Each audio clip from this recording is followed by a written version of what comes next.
left off, the very last incident we talked about was, we talked about the Prophet's return, we talked about the prisoners of war. What happened in Mecca?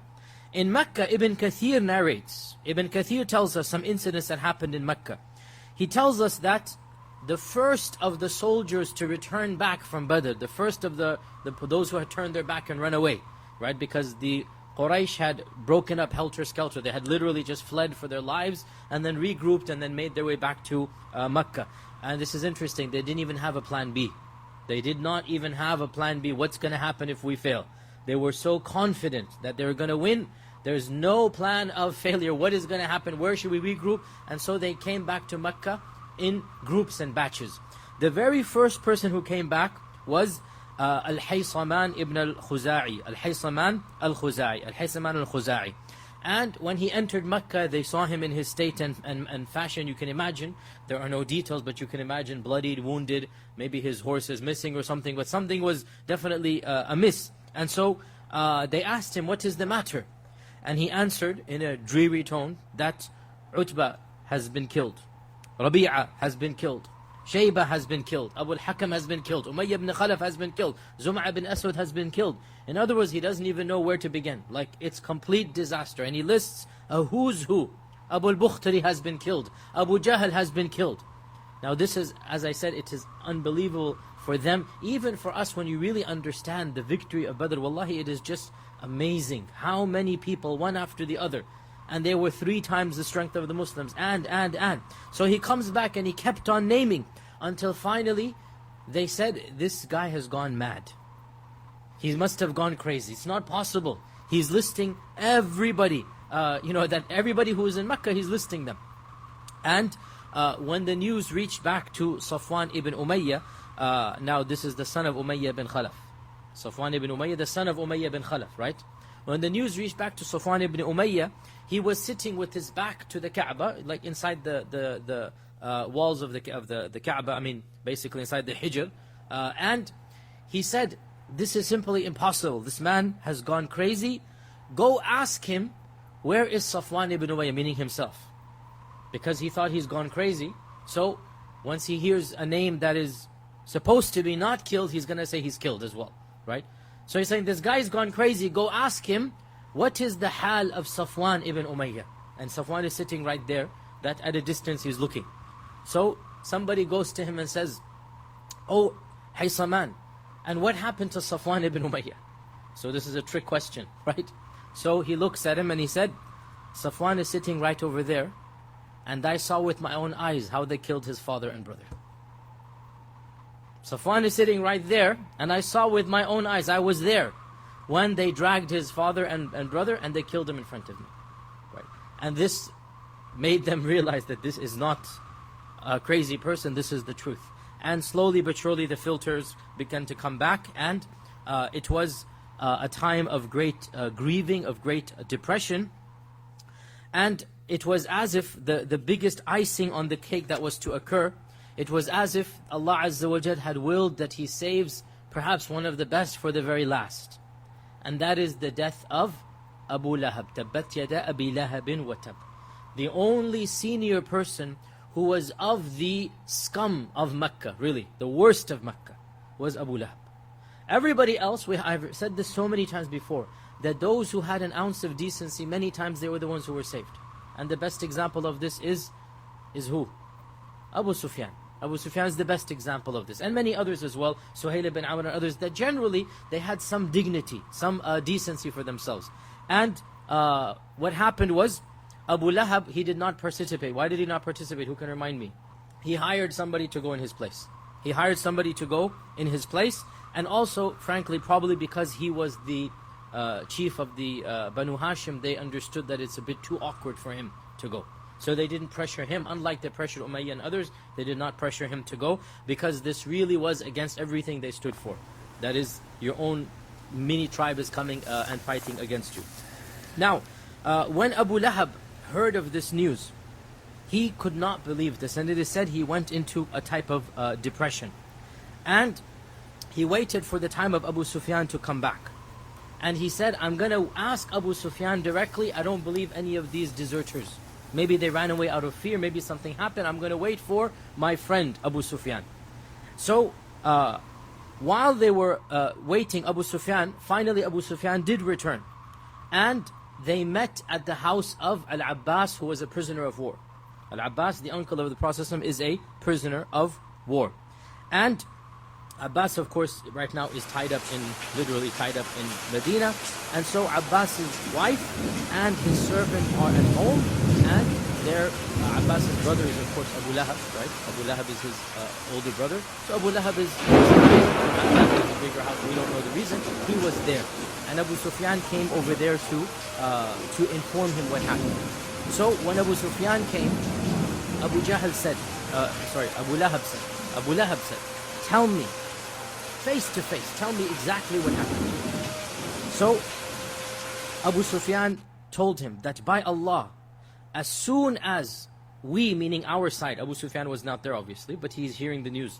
As soon as we met the Muslims, it was as if they overpowered us without us doing anything.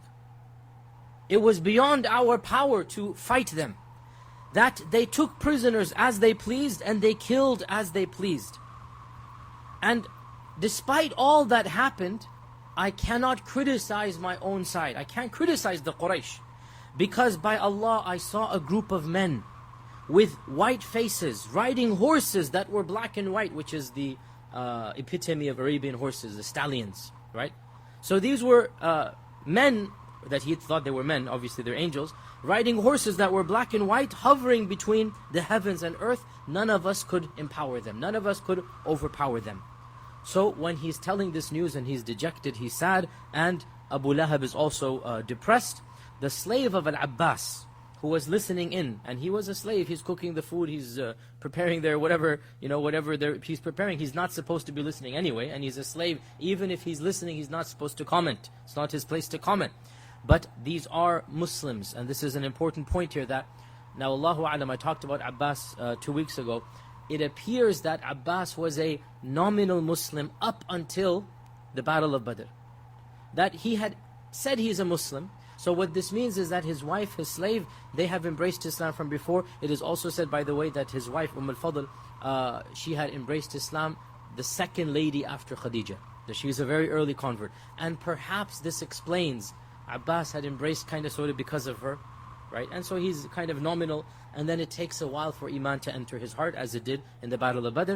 After the Battle of Badr, he is a Muslim, and he is sending reports to the Prophet ﷺ, as he will do in Uhud and later on, right? So in the Battle of Badr, this is the turning point for him. His wife is a Muslim, and obviously we'll learn his slave is also a Muslim now. So his slave is listening in, and he hears all of this. And he's eager to find out what happened. When he hears this, he jumps up for joy. And he says, Ay wallah, those were the angels. Ay wallah, those were the angels helping the Muslims. Now it's pretty clear where his loyalty is. It's pretty clear he couldn't help himself, that he's so happy that the Muslims won. He jumped up and he basically said, Allahu Akbar. That's the equivalent, Like he's so happy that the Muslims won. Now Abu Lahab, when he saw this slave commenting back to him, rejoicing at the defeat of the Quraysh, his anger just basically, he lost it. He lost his anger. And he jumped up, threw him to the ground, started beating him almost to death. And he's a slave, he can't really, even if he wanted to defend, he's going to have a worse ending later on, And when his slave is being pummeled, now al-Fadl, the wife of Abbas, she comes out and she physically tries to stop Abu Lahab from killing the slave. And he turns on her and he begins beating her up.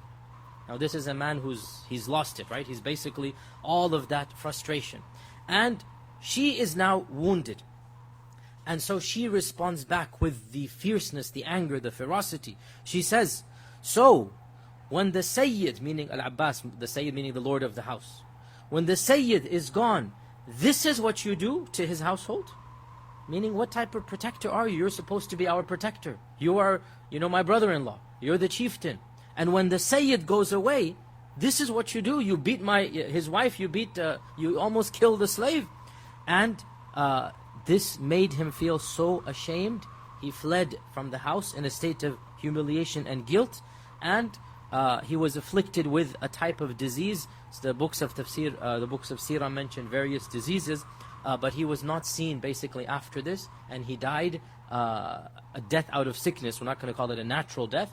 He died as a result of misery, as a result of whatever it is. Some say a type of worm came to him, but within a few days after this incident, he passed away, he died. And so Allah Azza wa Jal basically got rid of the very last of those evil batch of the Quraysh, and this last one was none other than the uncle of the Prophet ﷺ, Abu Lahab. Ibn Ishaq mentions that once all of the people of Quraysh returned, Makkah was enveloped with the wailing noises of the women. You know how the women used to wail in the days of Jahiliyyah. That all of Makkah began to wail. Every household had somebody wailing. And when Abu Sufyan heard all of this, he convened a gathering of the Quraysh, and he said, for the first time in the history of the Arabs, he said, from now on, no woman shall wail. Why? Because we don't want to cause any happiness to the Muslims when they hear that all of Makkah is wailing. Right? You see the point here? That we don't want any pleasure to be derived from our women wailing. And so the decree came that it is not allowed for women to wail. This was the only time the Jahili Arabs did this. And it is said that Al-Aswad ibn al-Muttalib, who is a distant uncle of the Prophet ﷺ, he had lost all three of his sons at Badr. And it is said, Hisham mentions that one night he heard a woman wailing.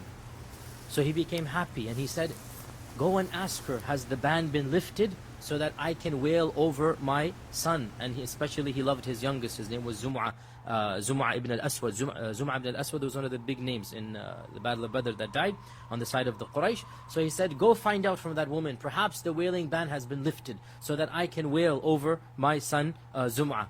The servant went, came back and said, no, she's not wailing over her loved one, she's wailing over a lost camel. Because you're allowed to wail over anything other than Badr. So she's wailing over a lost camel. Ibn Kathir mentions that this was a further means that Allah used to punish them, because they would derive much comfort in wailing over their dead, and it would make their pain more bearable. When everybody's wailing and the household comes together and the women are all raising their voices and whatnot, this would bring them a sense of comfort. Why? Because we're showing that we are making up for our loved one. We're showing our loss, our grief. So by showing our grief, this is bringing comfort to our hearts. Ibn Kathir says, by Abu Sufyan preventing the wailing, Allah was using this to make their grief even more. They have to bottle up their grief. They're not even allowed to cry as they were used to crying. Now there's another interesting incident related to the Battle of Badr, which is mentioned in Sunan al-Tirmidhi, and all of you know of it in a vague manner, but not many people associate it with this incident, the Battle of Badr. And that is that on the same day as the Battle of Badr, many hundreds of miles away, the Byzantine Romans and the Sassanid Persians were fighting. Many thousands of miles away.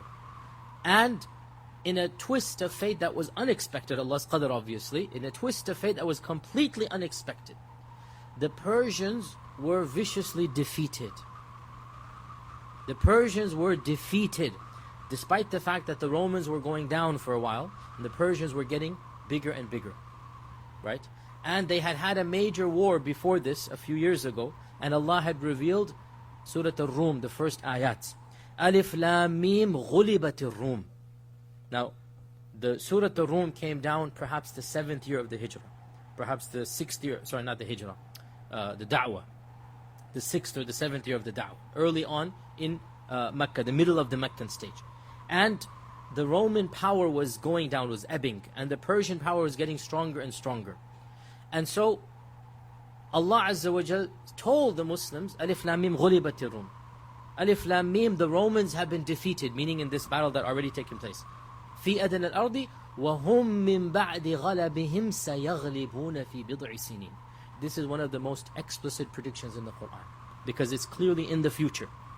غُلِبَتِ الرُّومِ is in the past. The Romans have been defeated. This happened already. Then Allah says, but after this defeat, وَهُمْ مِنْ بَعْدِ غَلَبِهِمْ, after this defeat, سَيَغْلِبُونَ, they will be the victors. فِي بِضْعِ سِنِينَ, in a few years. لِلَّهِ الْأَمْرُ مِنْ قَبْلُ وَمِنْ بَعْدُ, to Allah belongs the ultimate control from the beginning to the end. وَيَوْمَئِذٍ يَفْرَحُ الْمُؤْمِنُونَ بِنَصْرِ اللَّهِ, and on that day, the day that the Romans win over the Persians, the believers will be celebrating the victory of Allah. So there's two predictions. Number one, the Romans will win over the Persians. And number two, on the very day that that is happening, the Muslims will yafrahun, will be rejoicing with the help of Allah subhanahu wa ta'ala, with the victory of Allah subhanahu wa ta'ala. Now, when the Surah Al-Rum came down, Ubay ibn Khalaf, who's no longer alive now, Ubay ibn Khalaf went to Abu Bakr and he mocked him. And he said, do you really think that the Romans will win the Persians after this vicious defeat? After this humiliating defeat? And had we been alive as well, we would have sympathized politically that it's impossible for this mighty nation. The Romans had a lot of internal conflict going on. The Persians had consolidated. They had had a lot of victories. And it was just one victory after another. And Allah predicted something that was unbelievable. He said the Romans would be victorious over the Persians. So Ubay said, do you really think fi bid'i sinin that the Romans will win over the Persians? And Abu Bakr said, yes, of course I do. So Ubay said, let us wager, let us bet. Let us see who's right. And this was, of course, in the days of Mecca, and there's no haram, betting. Firstly, secondly, you're not betting because you know the outcome, right? So whatever you want to do, you cannot justify gambling from this incident. So they set a wager, they set an amount, and Ubay said, how many years? Because the Quran says fi bid'i, and bid'i means in a few. So Ubay said, how many years? So Abu Bakr said, 6 years. 6 years. 6 years passed, and the Romans didn't win the Persians. So Abu Bakr lost the bet. So he had to pay up. All of the camels that he had promised, he had to pay up. Now, Battle of Badr, Ubay dies. On the very same day as the battle, and we know this from non-Muslim books of history, and by the way, this is an interesting point here, that Islamic seerah, it coincides perfectly with Western events when you read them. And those people who doubt the preservation of Sunnah, those people who doubt have Hadith been preserved or not, those people who doubt the seerah has it been preserved or not, every incident we find, we can link it to its equivalent. And this clearly shows us, historically speaking, that the seerah has been preserved to a great extent. So we know for a fact that on the very same day as Badr, Heraclius had launched a fierce offensive against Khusro II. Heraclius launched a fierce offensive against Khusro II, and by the qadr of Allah, Khusro II, 2 of his generals defected. 2 of his major flanks defected. And 1 of his family members plotted against Khusro to have overthrown him. You know how it goes with these royal families, right? And so, right before the battle, it's as if his right hand was cut off. Khusro's, I mean. It's as if, internally there's things going on. 2 of the generals with their entire flanks, they're not fighting on his side. And therefore he suffered a resounding defeat on the exact same day as the Battle of Badr being fought outside of Medina, 1,000-something miles away, in the lands of Khorasan and the lands of Iran, modern Iran. The armies of Khusro II had a very, very dismal, if you like, defeat. And Allah Azza wa Jal predicted this so many years before, and the Muslims did not even find out on the day of Badr. Because it's going to take 2 weeks for the news to reach them. And of course, by that time it's too late. Abu Bakr has lost the bet. Ubay is already dead. And it is said, there is a weak hadith in this regard, that when the Prophet heard, he said, but linguistically it's right. He said, why did you say 6? Bid'i can mean up till 9, which is true. Linguistically it's true. Why did you say 6? Fi bid'i sinin, in a few years. And the Arabic few, it goes from 3 to 9. So Abu Bakr took the middle. 6 to 9, he goes 3 to 9, he said 6 is the middle. And it is said, and most likely the hadith is weak, but linguistically it's right, that the Prophet ﷺ told him, why did you say 6? You should have said 9. And in fact, it was in fact 8.5 years after the ayah came down that Allah subhanahu wa ta'ala gave them that victory. 1 or 2 final points, and then inshallah we will show some slides and then do Surah Anfal. 1 or 2 final points about the Battle of Badr. Firstly, the status of the people of Badr. I've already mentioned, Jibreel came down himself and he asked the Prophet ﷺ that, how do you view the people of Badr? And the Prophet ﷺ responded, we view them as the best of us. And so Jibreel said, similarly, we view the angels who participated in Badr as the best of us. So Allah sent Jibreel down to inform us the status of the people of Badr. And in Sahih Bukhari, Imam al-Bukhari has a whole book called the Book of the Blessings of the People of Badr, and full of ahadith. And one of them is the Sahabi by the name of Haritha ibn Suraqa. He had died a shaheed, and it is said he was one of the first shaheeds in the Battle of Badr, and he was killed by a stray arrow. It came out of nowhere and it killed him. And so Haritha's mother came from the Ansar, and she said, tell me about my son. Is he in Jannah? And the Prophet ﷺ said that, my dear mother, my dear aunt, it is not a Jannah he is in. He is in Jinan. He is in many Jannahs. And he is in Al-Firdaus Al-A'la. He's not just in a Jannah, he is in many Jannahs, and he is in Al-Firdaus Al-A'la. And one of the main evidences, one of the main things that is used to show the status of the people of Badr is that very famous narration, an incident of Hatib, which we're going to go into much later on inshallah when we get there. Hatib ibn Abi Balta'a, who in the conquest of Mecca, he betrayed the trust of the Prophet ﷺ by sending the information of the advent of the Muslims to the Quraysh. The conquest of Mecca was a total surprise. The Quraysh were not expecting it. It was a total surprise. Hatib sent a letter to the Quraysh warning them, the Muslims are coming, prepare. Why he did it, what's the story, we'll get there inshallah when we get there. For now, know that Hatib sent a letter to the Quraysh. The Prophet ﷺ, Jibreel came and told him, or else he would not have known. Jibreel came and told him, such and such a lady has the piece of paper on her belongings. Go and search her. So Ali and Abbas went and they brandished their swords and they forced it out. It was in her hair. She undid her hair. In the middle of her hair, she took the letter. They opened it up. It said, from Hatib ibn Abi Balta'a to Quraysh, beware, the Muslims are coming. That's basically treason. It's treachery, right? And Umar ibn al-Khattab is fuming. He said, Ya Rasulullah, give me the word khalas. And this is one of the times that actually fully justified, right? Give me the word and we'll just execute him. And the Prophet called Hatib and he said, Hatib, why did you do this? Why did you do this? And Hatib said, Ya Rasulullah, I have no desire to love kufr over Islam. You know me, I'm not going to love kufr over Islam. But all of you, you have your izzah, your protection from other sources. As for me, I'm a nobody, and my family is still, and my belongings are still there. And I knew Allah would protect you. I know no harm is going to come to you. Something's going to happen to save you. But by giving this letter, I hope that they would spare my family. So he's worried about his family. He's worried about his loved ones in Quraysh and Mecca, that they might kill when they hear Hatib is coming and his family is there. They're just going to kill his family. So he said that this caused me to do this letter, that they might then save my family. So the Prophet said, Sadaqa Hatib.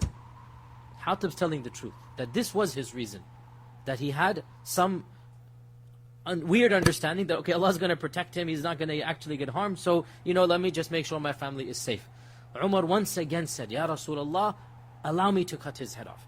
Some say for the first time he said it out of nifaq, that because he's a munafiq. The second time, okay, even if he's not a munafiq, but this is treason, this is treachery, so let me kill it for a crime, not for kufr. You see the difference, right? You can kill for nifaq and kufr, you can kill for a crime.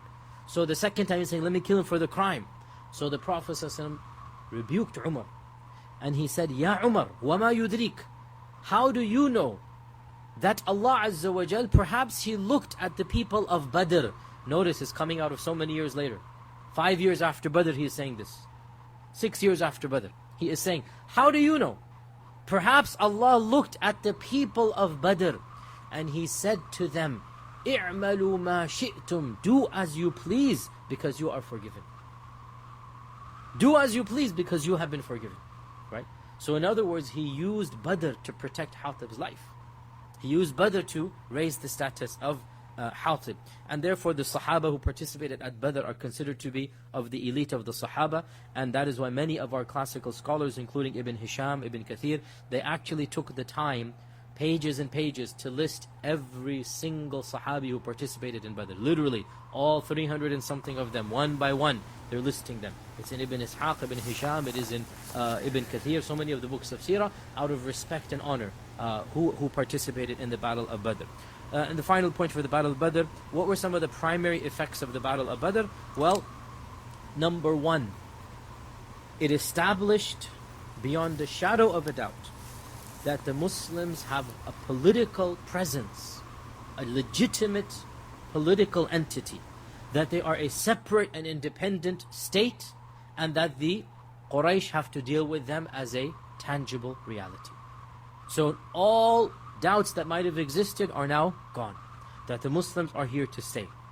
Number two, it was the greatest demoralizing factor for the Quraysh, that it can honestly be said, if we look at the seerah, that this was the single greatest shock in the entire seerah. And everything else that happened. Why?